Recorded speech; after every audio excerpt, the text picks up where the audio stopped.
आज इस वीडियो में बात करते हैं फाइटोलक्का बेरी और फाइटोलक्का डिकेंड्रा में क्या अंतर है और कब फाइटोलक्का डिकेंड्रा को लेना चाहिए, कब फाइटोलक्का बेरी को लेना चाहिए। तो देखिए, दोनों में बेसिक सा डिफरेंस ये है कि जो फाइटोलक्का बेरी हो या फिर डिकेंड्रा हो, दोनों एक ही प्लांट से बनाए गए हैं।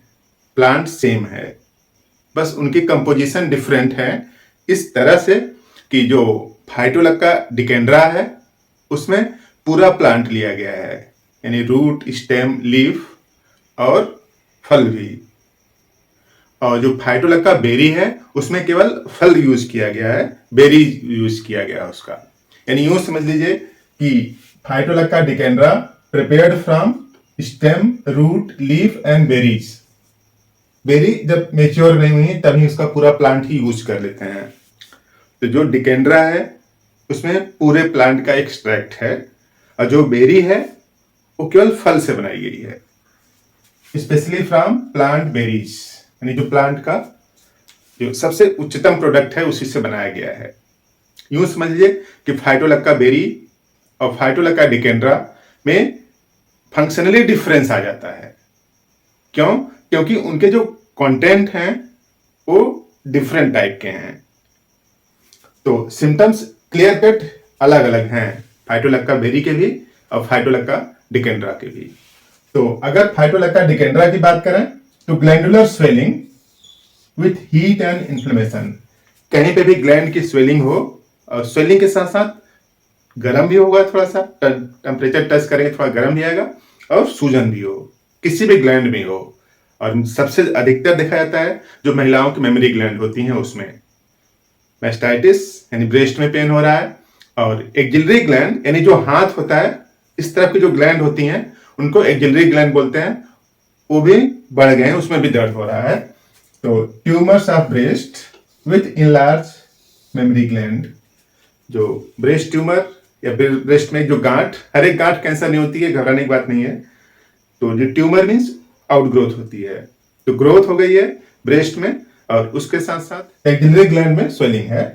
और rheumatic pain worse in morning, यानी जो गठिया बात का पेन होगा वो बढ़ जाता है सुबह के समय में।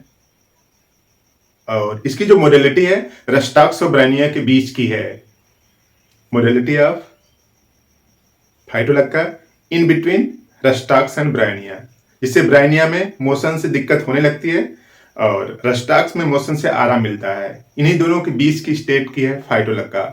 यानी फाइटोलक्का में स्टार्टिंग में थोड़ी दिक्कत होती है लेकिन मोशन स्टार्ट कर देता है तो उसको कंफर्टेबल महसूस होने लगता है। और ulcerated sore throat, pain at root of tongue extending to ears, यानी जो सोर थ्रोट है उसमें अल्सरेशन है, अल्सर जैसा यानी घाव जैसा बन गया है। और सोर थ्रोट वाला पेन एक्सटेंड कर जाता है कान तक दर्द करने लगता है। तो इस तरह से फाइटोलक्का डिकेंड्रा ग्लैंडुलर स्वेलिंग में बेहतर रिस्पांस करती है, किसी टाइप का भी हो, और रोमेटिक पेन में भी। फाइटोलक्का बेरी की अगर बात करें तो ये मेटाबॉलिज्म पर इसका बेस्ट रोल है, यानी ऐसे लोग जिनकी मेटाबॉलिज्म स्लो है, मीन्स शरीर में एनर्जी सी नहीं रहती है, तो मेटाबॉलिज्म को थोड़ा इंप्रूव करेगा, बेहतर बनाएगा डाइजेशन, और जितने भी फंक्शनल बॉडी के अंदर क्रियाएं हैं सबको एक साथ में मेटाबॉलिज्म बोलते हैं, कंस्ट्रक्टिव भी और डिस्ट्रक्टिव भी मिला करके मेटाबॉलिज्म उसको इंप्रूव करता है। मेटाबॉलिज्म को इंप्रूव करेगा तो enable better energy utilization, metabolism जब ही इंप्रूव होगी तो जो एनर्जी हो रही है उसका बेटर यूटिलाइजेशन कर पाएगा आदमी। जब एनर्जी का बेटर यूटिलाइजेशन कर पाएगा तो सीधी सी बात है कि इफिशियंसी बढ़ेगी, इफिशियंसी बढ़ेगी तो अब एनर्जी का यूटिलाइजेशन अगर हो पाएगा तो जो एक्सेस फैट डिपॉजिट है बॉडी में वो बाहर निकलेगा। तो देखिए, reduce weight by improving metabolism, metabolism को इंप्रूव कर देता है, इस वजह से वेट क्या जाता है, कम हो जाता है। और कुछ ऐसी महिलाएं जिनमें प्रेगनेंसी के बाद थायराइड देखा जाता है उसको भी ठीक कर देता है, यानी पोस्ट प्रेगनेंसी थायराइड इशू।